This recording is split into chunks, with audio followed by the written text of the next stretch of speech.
দীর্ঘ সময় লক্ষ্য করে দেখে মা বহুত নামাজ পড়ছে, সিজদা এত লম্বা করছে, কিন্তু আজকে যত লম্বা করছে সিজদা এত লম্বা তো মা কোনোদিন করে নাই।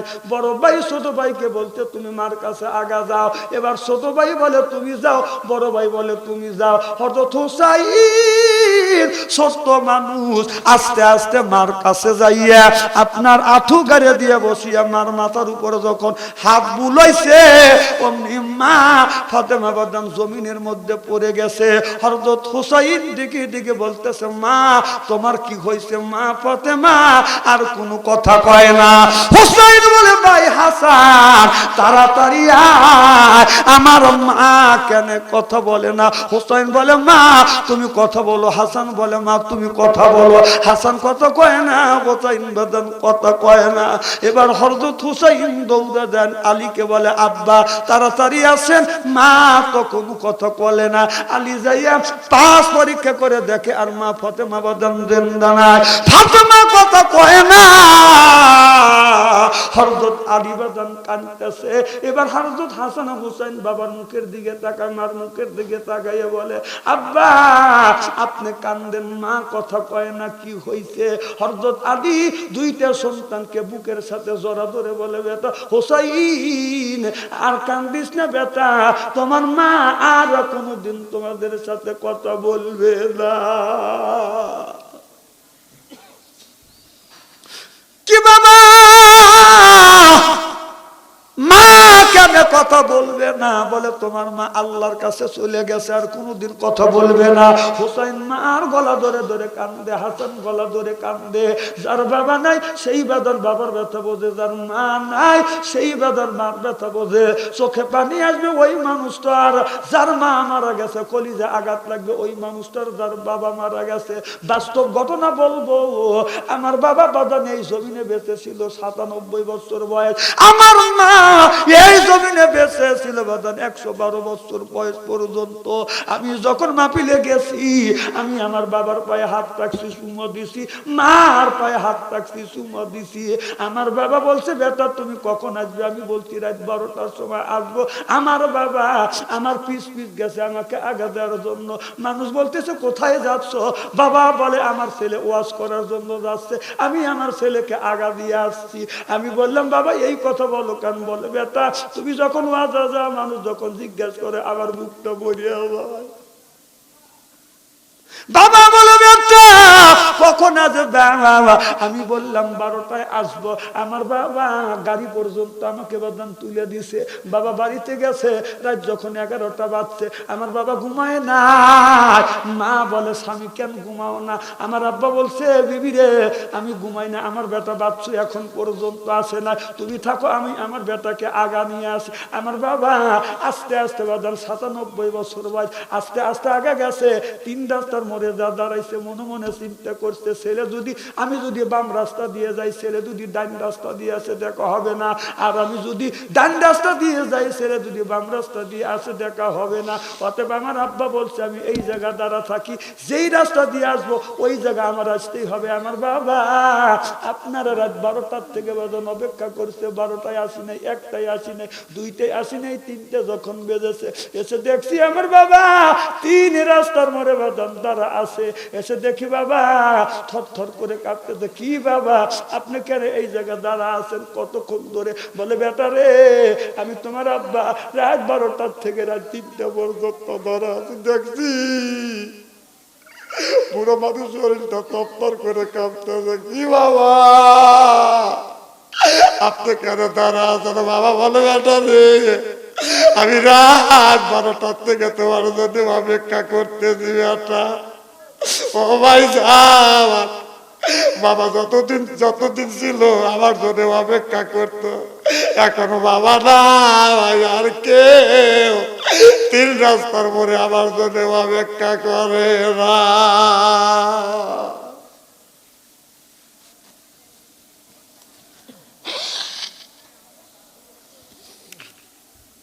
যার মা নাই সে মায়ের ব্যথা বোঝে, বাবা যার দুনিয়ায় নাই সেই এই বাদান বাবার ব্যথা বোঝে।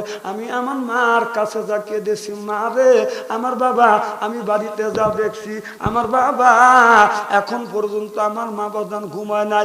বাবা যেদিন মারা যাবে, আমার বাবা যেদিন মারা যাবে আমাকে বলছিল, বেটা আমি যদি মারা যাই আমার এই গায়ের জামাটা খুলিয়ে দিও, এরপরে মানুষ আমারে গোসল করাইবে। আর বাবা যখন মারা গেল, মশারের নিচে যখন বাদান নিয়ে গেল, আমারে বললো যাও তোমার আব্বার জামাটা খুলে দাও। আমি যাইয়া বাবার জামাটা যখন খুলে দিছি, বাবার শরীরে কিছু না, শুধু 4টা হাত। আমি বাবার জন্য কাঁদলাম, বাবা আমাদের মানুষ করবার জন্য তুমি কিছুই নিলে না বাবা। ও বাবা শুধু 4টা হাত তুমি নিয়ে গেলা বাবা। বাবা রে আমি যখন মাহফিলে যাইতাম তুমি প্রত্যেক দিন আমার জন্য অপেক্ষা করতো। ও বাবা আমারে তুমি আগা আগা আনতো। আমি বললাম আল্লাহ আজকের থেকে কে আমারে আগা নিয়ে আসবে? আমার মা বলছে, বেটা রে তোমার আব্বা মারা গেছে তুমি কান্দো না, আমি তোমার মা এখন পর্যন্ত বেঁচে আছি। আমি দেখছি আমার মা যতদিন বেঁচে ছিল, আমি রাত 2টা 3টার সময় বাড়িতে গেছি, যা বিবির ঘরে দরজা হাত দিছি দরজা শক্ত, ছেলের ঘরে দরজা হাত দিছি দরজা শক্ত, ভাইদের ঘরে দরজার কাছে গেছি কোনো খবর নাই, মার ঘরে দরজার পাশে যা হাত দিছি দরজাটা বদল খুলে গেছে। এখন আর কেউ আমার জন্য অপেক্ষা করে না।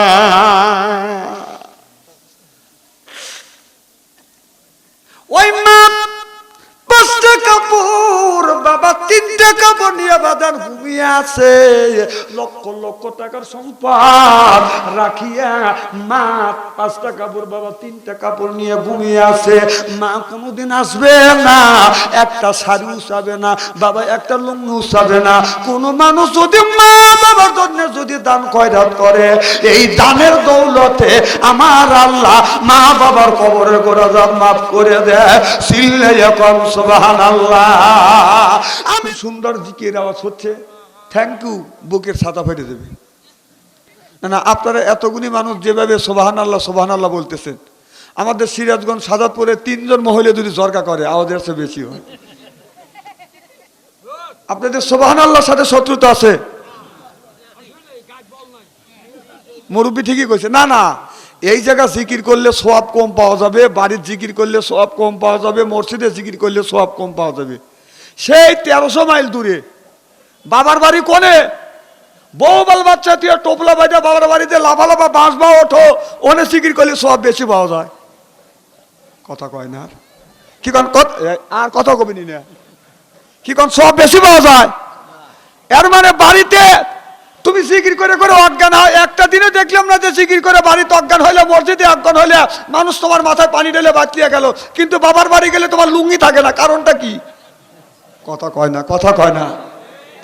জিকির করুন লা ইলাহা ইল্লাল্লাহ, লা ইলাহা ইল্লাল্লাহ। এই কলেমার বান্ধবেলা কাজে লাগবে মরণ বেলা, এই কলেমার রৌশনীতে কবর হবে তোমার উজালা। লা ইলাহা লা ইলাহা আসিয়া কদে প্রেম খেলা, ফেরাউন দেয় তার কতই জ্বালা। আল্লাহর আরশ থেকে হুকুমে এলো খুইলা দেও স্বর্গের তালা। লা ইলাহা লা ইলাহা লা ইলাহা ইল্লাল্লাহু মুহাম্মাদুর রাসূলুল্লাহ। লা ইলাহা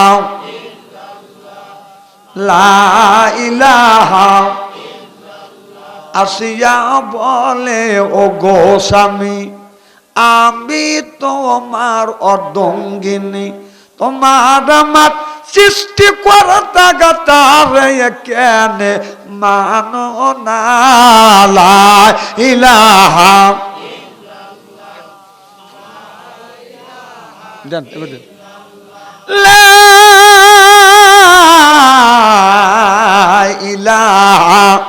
ইল্লাল্লাহু মুহাম্মাদুর রাসূলুল্লাহ সাল্লাল্লাহু আলাইহি ওয়াসাল্লাম।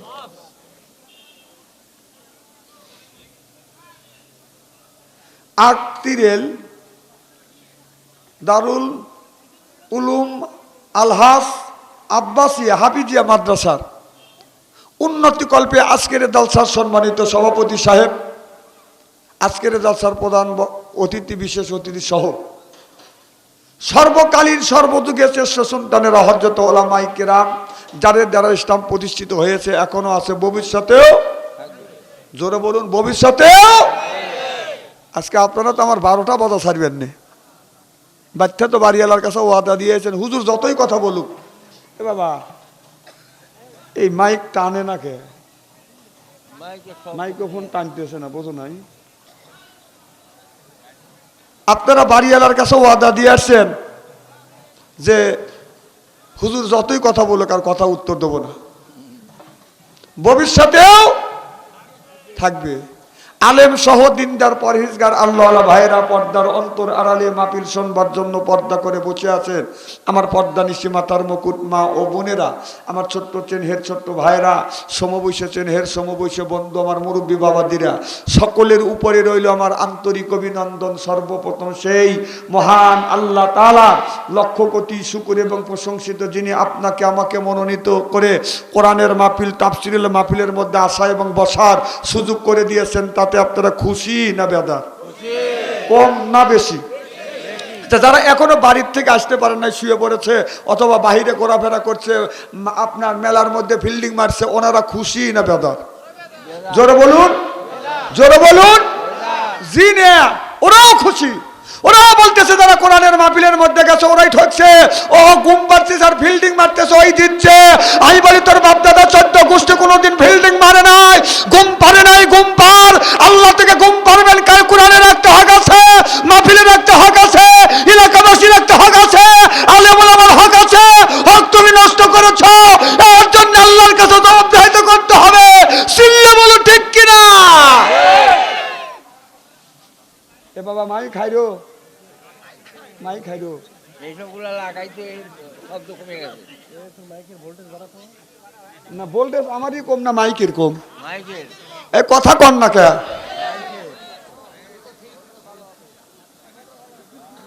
না বাইরে তো সাউন্ড খুব যাচ্ছে, এইগুলি লাগবে তো, এরা তো লাগাবে, এদের কারণে ইসলাম আজ আগা গেছে কত। আপনারা সময় ইসলাম কোনে আসছিল আর এখন ইসলাম কোথায়? সুবহানাল্লাহ জোরে কর। এই মিডিয়ার মাধ্যমে ইসলাম আই গেছে, আপনারা তো আর আমরা তো ইসলাম আই যেতে পারি নাই। না এখন তো ঠিক কবি না, বাচ্চা ছেড়ে আছে এখন।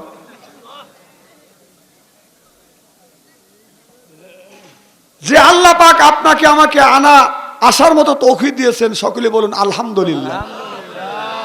মানবতা মুক্তি দূত এমন একজন নবীর উম্মত হতে পেরেছি, যেই নবীকে তৈরি না করলে দুনিয়ায় গাছ বৃক্ষ তরুলতা আসমান জমিন দেওয়া দানব মানব গোষ্ঠী কোনো কিছুই তৈরি করতেন না। পূর্ব গগনে সূর্য উঠতো না, পশ্চিমে ডুবতো না, অক্সিজেন বাতাস যা প্রবাহিত হচ্ছে তা হইতো না, যা পাচ্ছি তা পাইতাম না, যা খাচ্ছি তা খাইতাম না, যা দেখছি তা দেখতাম না। এমন একটা অসভ্য সমাজের মধ্যে আল্লাহ রাব্বুল আলামিন আল্লাহ নবীকে পাঠালেন। আল্লাহ নবী দুনিয়ার বুকে এসে এই কোরআনের মতলবী আইন জারি করে মরার সমাজটাকে সঞ্জীবিত করলেন। সিল্লে বলুন মারহাবা, আর জোরে বলুন মারহাবা। আর সমাজের মধ্যে কোরআনের আইন আর কোরআনের রাজ কায়েম নাই বলে স্বামী স্ত্রীর কলহ, ভাইয়ে ভাইয়ে দ্বন্দ্ব, পাড়া প্রতিবাসী নাই বিল, এইটা নিয়ে হয় মামলা মোকদ্দমা, জজ কোর্ট, সিভিল কোর্ট, হাইকোর্ট। দেখেন না আসে বর্ষা কত পানি, এক গ্রাম থেকে আর এক গ্রামে যাইতে লাগে টানাটানি। বাংলার কিছু নারীরা নামাজ পড়ে না, আমি বাচ্চা আনসারি ভালো করে জানি, ওরা শয়তানের নানি, আল্লাহ কাজের গনি। আল্লাহ কাউরে খাওয়ায় দুধে বাতে, কারুর ঘরে উড়ায় ছাউনি। জোরে বলুন ঠিক কিনা?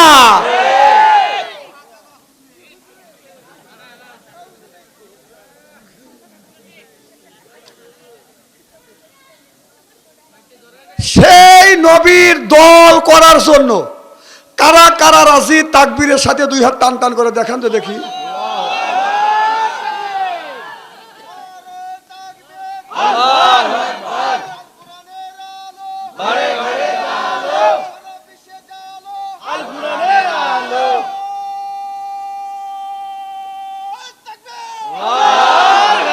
হাত নামান। ওই নবীর প্রতি জানাই দুনিয়ায় যতগুলো নেতা আছে প্রত্যেকটা নেতার কর্মীরা নেতাকে জানাই ওয়েলকাম, স্বাগতম, শুভেচ্ছা। আমরা বাংলার জমিন থেকে কি জেলা, নাটোর সিংড়া উপজেলা থেকে নবীর প্রতি জানাতে চাই লক্ষ কোটি দুরুদ ও সালাম, সকলেই পড়ুন সাল্লাল্লাহু আলাইহি ওয়াসাল্লাম। সর্বপ্রথম জানতে চাই আমার ভাইয়েরা আপনারা সকলে ভালো আছেন? আল্লাহ আপনাদের দোয়ায় আমাকে সুস্থভাবে সহিভাবে আপনাদের সামনে উপস্থিত করেছেন। তবে আপনাদের পবিত্র জবান থেকে এ গুনাহগার বাচ্চু আনসারীর জন্য খাস করে দোয়া করুন। অল্প সময় হলেও যেন কোরআন আর হাদিস থেকে বাস্তব ভিত্তিক দু চারটে কথা আমার মনিপ, আমার রব, আমার সৃষ্টিকর্তা, আমার বিধানদাতা, আমার রিজিক দাতা আমার জবান থেকে যেন বের করে দেয়। সকলে কন আমিন। আর একটিবার বলুন, একটু জোরে বলুন।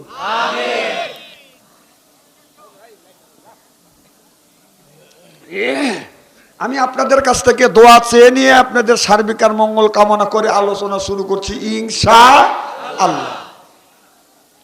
আমাদের নাম আছে, আমার আলোচনা করে শুরু হয়ে গেছে, ভূমিকে আমি যাই না, সরাসরি ওয়াজ সুবহানাল্লাহ একটা জোর কর। আমাদের নাম আছে, কাজ নাই। নাম হলো আবু বকর সিদ্দিক, বিশ্বাসী, খুব বিশ্বাসী। আবু বকর সিদ্দিক মানে কি? বিশ্বাসী। আপনাদের কি বাজার? তিরিয়াল বাজার।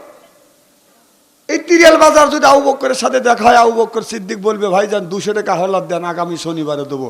ওই আবু বকর সিদ্দিক 200 টাকা হাওলাত নিবে আর জীবনেও ঘুরে শনিবারে আসবে না। কথা কন? এইরকম আবু বকর আছে না নাই? নাম হলো ওমর ফারুক, মানে পালোয়ান এবং সাহসী। বিড়াল যদি বলে ম্যাও, আর ওই এলাকায় নেই।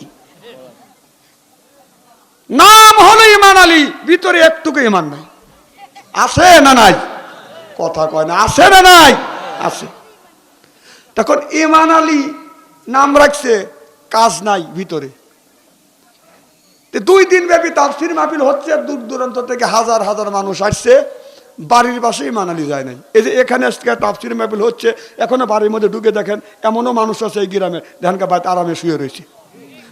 যদি একটা মিথ্যা কথা বলি, বিয়ে নেছে, বিয়ে নিয়ে হাতে গল্প করতেছে। কথা কয় না, কথা কয় না। আজকে তোর মাহফিল আছে, আজকে এই মাহফিলের মধ্যে তোর বিয়ে নেছে, বিয়ে নিকলে গল্প করা লাগবে, তুই লুচ্চ। কথা কয় না কে? শোনেন, আমার ওয়াজের উত্তর না দিলে থুয়ে বল চলে যাবেন, আমি ওই বক্তা না।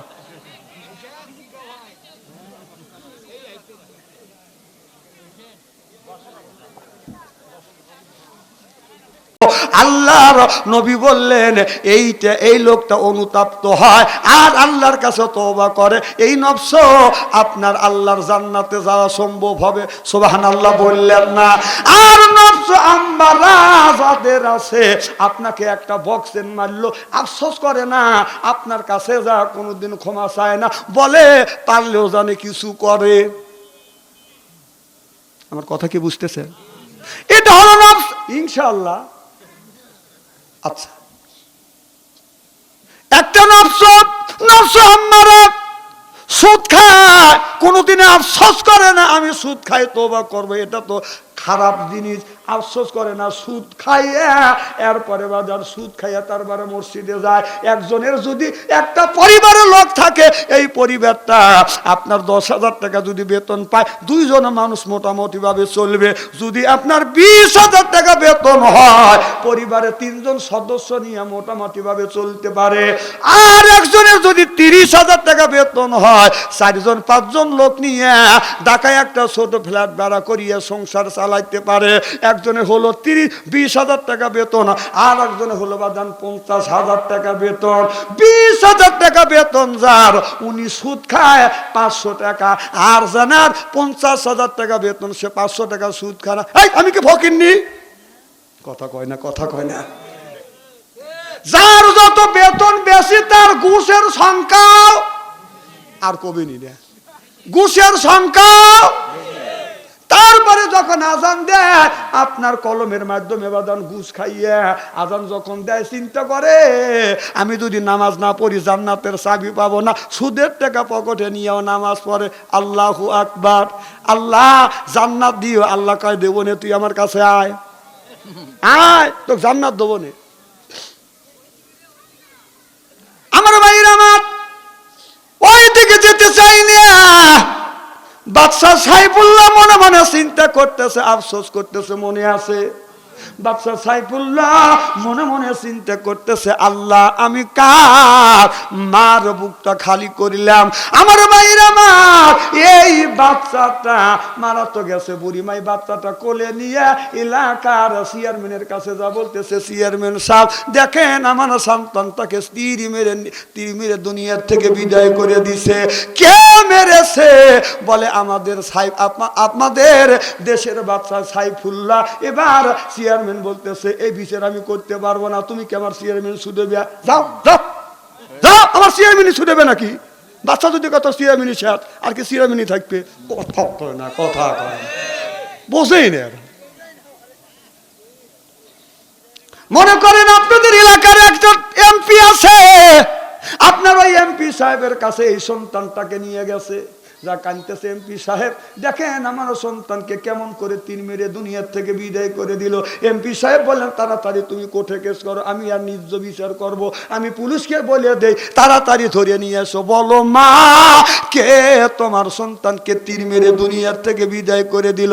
বলে হ্যাঁ, দুনিয়ার থেকে বিদায় করে দিয়েছে আমাদের দেশের বাচ্চা সাইফুল্লাহ, তীর মেরেছে। এখন এমপি সাহেব বলে আমি ওই দল করি, যাও আমার এমপি গিরি চলে যাবে, যাও তোর ছেলে বিচার করবে, আমার এমপি গিরি ছুটবো নাকি? কথা কয় না রে, কথা কয় না। কারণ আমার দলের লোক যাকে না করে একটার কাছে 10টা মালি, তাও ঠিক। কথা কয় না। আমি যে কাজ করি, আমি যে কর্ম করি, আমার কাজের পক্ষে যদি কথা হয়, আমার নেতা নেত্রীর পক্ষে যদি কথা হয়, সেটা যদি আপনার গীতা মহাভারত দিয়ে বলা হয়, তারপরে বলে না কথা ঠিক আছে, আর আমার আচরণের বিপক্ষে যদি যায়, আমার নেতা নেত্রীর বিপক্ষে যদি চলে যায়, সেইটা যদি কোরআন হাদিস দিয়ে যদি বলা হয়, তারপরে বলে মোট আনসাইন্টিফিক না, ঠিক হয় নাই।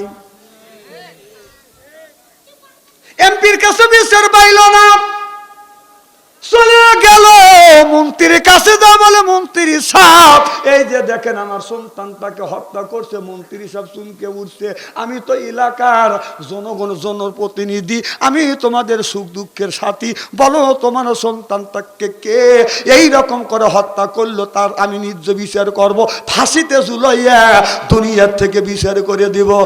তুমি কেস করো, আমি থানায় ফোন করে দেই, বলো বুড়ি মা আমার লোক পাঠাইয়া দে, লোকটাকে ধরিয়ে নিয়ে আসবে, বলো তোমার সন্তানকে কে হত্যা করলো, কে তীর মারলো, হত্যা করলো, তোমার বুকটা খালি করলো। বলে হুজুর আমার সন্তানকে মারছে আমাদের দেশের বাদশা সাইফুল্লাহ। মন্ত্রী কয় তাড়াতাড়ি যাও, যাও আমার মন্ত্রী ছুটাবো, সামনে আমার ইলেকশন।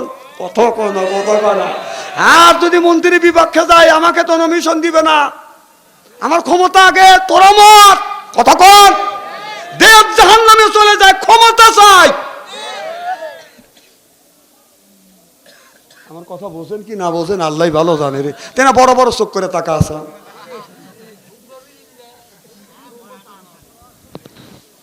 ভালো লাগতেছে না? ওয়াজ গন্ধ লাগতেছে না? না উচিত কথা তো এটা গন্ধ লাগারই কথা। খুব খারাপ লাগতেছে নাকি? না আপনারা শুনবেন যে ওয়াজ, ওই ওয়াজটা আমি জানি না, তেল ওয়াজ আমি করি না, আমি কোরআন হাদিস বর্তমান প্রেক্ষাপট ইতিহাসটা না কথা বলি। আমার ভাইয়েরা আমি বুঝতে চাচ্ছি, ন্যায় পরায়ণ বাদশা আল্লাহর আরশের ছায়ার নিচে স্থান পাবে, সুবহানাল্লাহ বললেন না? ওদের কাছে চলে গেলেন, ওদের সাহেব আমার ছেলেকে মারছে। উদির সাহেব বলতেছে, আমি হইলাম তোমাদের দেশের উদির সুখ দুঃখের সাথী, কি হয়েছে, কে মারছে, আমি ন্যায় বিচার করব, প্রয়োজন হলে আমি যাই বেটাক ধরে নিয়ে আসবো। বেটার এত বড় সাহস, আমার রাষ্ট্রের থেকে আমার দেশে বসবাস করিয়া তোমার সন্তানকে মারলো। বুড়ি মা বলো কে মারছে? বলে আমাদের দেশের বাদশা সাইফুল্লাহ। আর কথা কয় না, কয় যাও সামনে আমার ইলেকশন। কথা বুঝতেছেন না? কেউ বিচার দেয় না। বুড়ি মা এরপরে থানায় চলে যায়, ওসি সাহেবকে যা বলে, দেখেন আমার ছেলেকে হত্যা করছে, আমার ছেলেকে মারছে, তাড়াতাড়ি আপনি কেস নেন। কয় বুড়ি মা তাড়াতাড়ি আসো, আমি তোমার কেস নেই, তোমার ছেলেকে কে মারছে ওর 14 গোষ্ঠী ধরিয়ে আনবো। এর মানে ধরতে পারলে পকেটে টাকা যাইবে। কথা কয় না, কথা কয় না। এবার থানায় যখন বসছে, লাশটা নিয়ে যখন গেছে, তখন যখন আপনার সই করবে, বলো কে হত্যা করছে, বলে এই হত্যা করছে এই দেশের বাদশা সাইফুল্লাহ। আর ওসি সাহেব আপনার কলম থেকে তাড়াতাড়ি বাড়াও, কেস লওয়া যাবে না। ওসি সাহেব বলতেছে কেস লওয়া যাবে না, কয় কে? বাদশা সাইফুল্লাহ আমার চাকরি খাওয়া দিবে।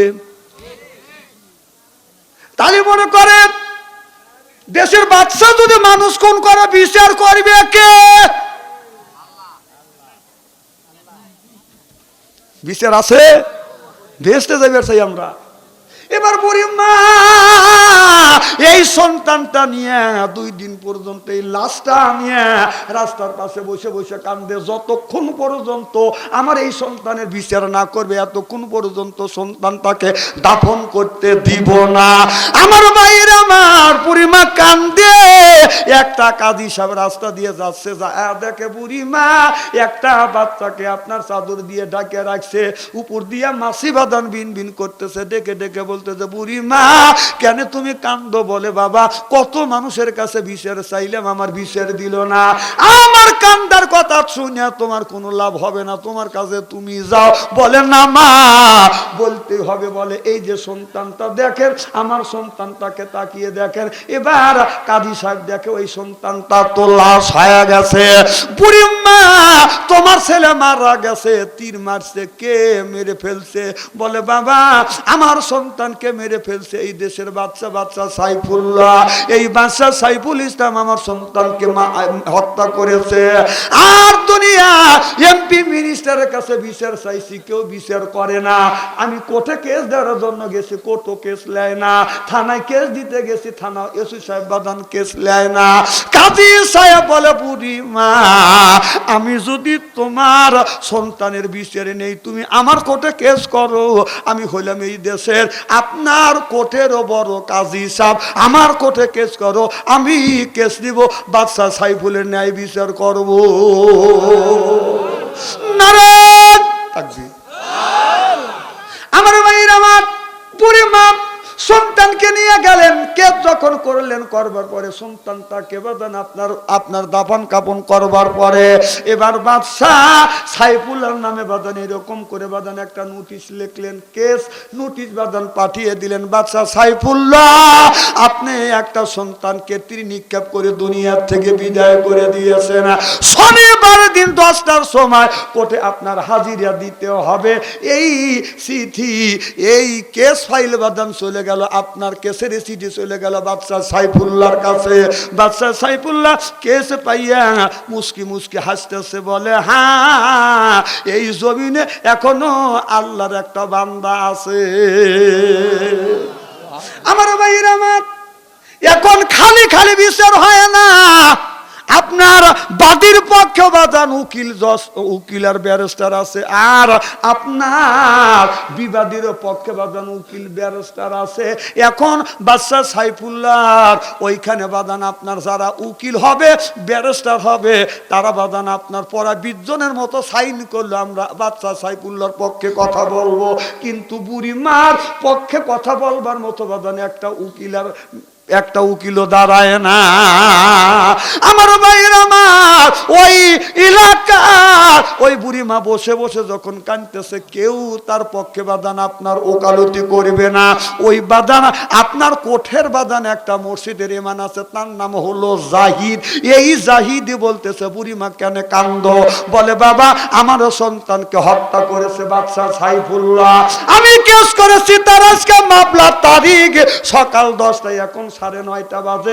এখন আমারও পক্ষে কোনো উকিল আনতে পারি নাই, আপনার বাচ্চারা পক্ষে সব উকিল হয়ে গেছে। বলে বুড়ি মা চিন্তা করে না, আমি শুধু হুজুর না, আমি এই আইন বিভাগে পড়াশোনা করছি। বুড়ি মা আমি সাইন দিলাম তোমার পক্ষে, আমি উকিল হয়া আমি কোর্টে দাঁড়াবো। চিল্লে এখন মারহাবা। আমার ভাইয়ের, আমার 10টা যখন বেজে গেল, বাদশা সাইফুল্লাহকে কাঠ গড়া দাঁড় করানো হলো বাদান, তার পক্ষে অনেক জজ ব্যারিস্টার বাদান দাঁড়িয়ে গেলেন। এরপরে আপনার হযরতে যায়েদ মসজিদের ইমাম বাদান ওই বুড়িমার পক্ষে বাদান দাঁড়াইলেন। এবার কাজী সাহেব লক্ষ্য করে দেখে আপনার বাদশাহ সাইফুল্লাহ, বাদশাহ সাইফুল ইসলাম যখন আপনার ওই কোঠে দাঁড়াইছে, আপনার একটা তীর আর ধনুক সাথে করে নিয়ে আসছে। কথা বুঝতেছেন না? কারণ বাদশাহ মানুষ, কিছু বললেই ফুটুস, কথা কয় না, কথা ক্ষমতা আছে। তীর ধনুক নিয়ে দাঁড়াইছে। সব জজ ব্যারিস্টার ভয় পাওয়া গেছে, বাদশার বিপক্ষে রায় দিয়ে গেলে তাকে হত্যা করবে। কথা বুঝতেছেন না? এবার কাজী সাহেব বাদশাকে জিজ্ঞেস করলেন, বাদশাহ এই বুড়িমা আপনার নামে মামলা দায়ের করছে, আসলে কি বুড়িমার সন্তানটাকে আপনি হত্যা করছেন? আপনাদের খারাপ লাগতেছে? শোনেন, ইদানিং কিন্তু আমার একটা বদনাম হয়ে গেছে, বলবো কি? আমার মাহফিলে আইসা যারা জমে তারা কিন্তু বেশি দিন বাঁচে না। জমেন যাই করেন হিসাব নিকেশ করে জমবে। হ্যাঁ, মুসাফের মাথার উপরে এই দোষ চাপা দিবেন, আর বাদশাহের মাথার উপরে চাপাবেন যে বেচারা আসছিল, তার মাহফিলে তার লোকটা বইছিল আর লোকটা মারা গেছে, এই দোষ কিন্তু কমিটির উপরে চাপা পেতে পারবেন না। জমেন আর যাই করেন হিসাব করে জমবেন, জমবেন তে মরবেন।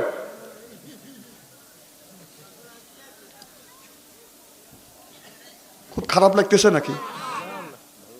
আমার ভাইয়ের আমার কি যেন বলতেছিলাম, ওয়াজ কি শুনতেছেন? আমার ভাইয়ের আমার, এবার বাদশাহ সাইফুল ইসলাম তীর নিয়ে বাদান কাঠ গড়ে বাদান দাঁড় করেছে, বিপক্ষে গেলে তাকে তীর দিয়ে হত্যা করবে। এবার কাজী সাহেব বলে, বাদশাহ সাইফুল্লাহ আপনি কি বুড়িমার সন্তানকে হত্যা করেছেন? বলে, আমি শিকার করবার জন্য গেছি, হরিণের দিকে তীর নিক্ষেপ করছি, কিন্তু তীরটা লক্ষ্য বস্তু মিস করিয়া আপনার এই হরিণের গায়ে না লাগিয়ে ওই শিশু বাচ্চার শরীরে লেগেছে, এটা দুনিয়া থেকে বিদায় হয়ে গেছে। বাদশাহ সাইফুল্লাহ এই কথা যখন আপনার নিজেই যখন উত্তর দিলেন, স্বীকার করলেন, এবার কাজী সাহেব বাদান লিখে দিলেন আপনার হত্যার বদলা হত্যা, খুনের বদলা খুন। ইসলামের বিধান হলো আল কাদু বিল কাদ, ইয়াদ বলি ইয়াদ, হাতের বদলা হাত, খুনের বদলা খুন হলো ইসলামের বিধান। কাজী সাহেব বলতেছে, বাদশাহ সাইফুল ইসলাম আপনি যে হত্যা করেছেন, হত্যার বদলা হত্যা, আগামী 10 তারিখে আপনাকে রাত 12টার সময় ফাঁসি কাস্টে ঝুলাইয়া দুনিয়ার থেকে তোমাকে বিদায় করে দিব। এবার বাদশাহ সাইফুল্লাহ তীর ধনুক ফালা দিয়া দৌড়া যাইয়া আপনার ওই কাজী সাহেবকে বুকের সাথে জড়া ধরে কপালে চুমো দিয়া বুকে থাপ্পড় দিয়ে বলে, এখনো আমার দেশে ন্যায় পরায়ণ বিচারপতি আছে। বাদশাহ সাইফুল্লাহ বললেন, আমি জানি আমি হত্যা করেছি, তোমরা আমার পক্ষে রায় দিয়ে দিবে, কিন্তু আমার পক্ষে যদি রায় দিতে, বুড়িমার বিপক্ষে যদি রায় দিয়ে দিতে যে তীর ধনুক নিয়ে আসছি, এই তীর দিয়েই তোমাকে আমি হত্যা করতাম, কারণ আমি ন্যায়পরায়ণ বাদশাহ, আমি যদি অন্যায় করি আমার বিচার জনগণের মতো হবে। কথা বুঝতেছেন না আমার ভাইরা? মা এবার বলল, কাজী সাহেব 10 তারিখে রাত 12টার সময় আমাকে ফাঁসি দিয়ে হত্যা করেন, কিয়ামতের ময়দানে আল্লাহ যেন আমাকে মাফ করে দেয়। বুড়ি আর আশ্চর্য হয়ে গেল, যেই বাদশাহ এই ন্যায় বিচার টাকা মাথা পেতে নিয়েছে। এবার বুড়ি মা দৌড়া যাইয়া বাদশাহ সাইফুল্লাহকে বলল, বাদশাহ সাইফুল্লাহ আপনার নামে যে মামলা দায়ের করেছিলাম, যেই অভিযোগ ছিল আমি বুঝতে পারিনি আপনি ন্যায়পরায়ণ বাদশাহ, হুজুর আমার মামলা আমি তুলে নিলাম, আমার কোনো অভিযোগ নাই, ন্যায়পরায়ণ বাদশার উপরে আমার কোনো অভিযোগ নাই। চিল্লাইয়া কান্নার হাওয়া এই বলে বুড়িমা চলে যেতে চায়। বাদশাহ সাইফুল্লাহ হাত ধরে বলতেছে, বুড়িমা আপনি যায়েন না, আপনার সন্তানটাকে আমি হত্যা করেছি। ও বুড়িমা, আজকের থেকে আমি আপনার সন্তান, আপনি যে কাজ করতে বলবেন আমি সেই কাজ করব। বাদশাহ সাইফুল্লাহ নিজের রাজ সিংহাসন ছাড়িয়ে দিলেন, আমি রাজ সিংহাসনে দরকার নাই, আমি বুড়িমার সন্তানকে হত্যা করেছি, এই সন্তান যেইভাবে মার খেদমত করেছে, মার দাসত্ব করছে, আমি বাকি জীবনটা বুড়ি মার দাসত্ব করে জীবনটা কাটিয়ে দিব। এবার বুড়ি মা বলতেছে, বাবা আল্লাহর রাস্তায় মাফ করেছে, আর তোমার আমার বাড়িতে যাইতে হবে না, কাজকর্ম করা লাগবে না, আমি অন্তর থেকে মাফ করে দিছি। এবার বলে, বুড়ি মা মাফ যদি আপনি করে দিয়েই থাকেন, তাহলে আপনি আমার বাড়িতে থাকবেন চিরকাল, আপনি আমার মাথার মুকুট হয়ে থাকবেন। চিল্লাইয়া কর মারহাবা, নারায়ে তাকবীর, আল কোরআনের আলো, নারায়ে তাকবীর। এইটি হলো ন্যায়পরায়ণ বাদশাহ, তারা সর্বপ্রথম ন্যায়পরায়ণ বাদশাহ আল্লাহর আরশে আজিমের নিচে স্থান পাবে। সুবহানাল্লাহ, এটা জোরে কর। 2 নাম্বার বলবো কি ভাই? 2 নাম্বার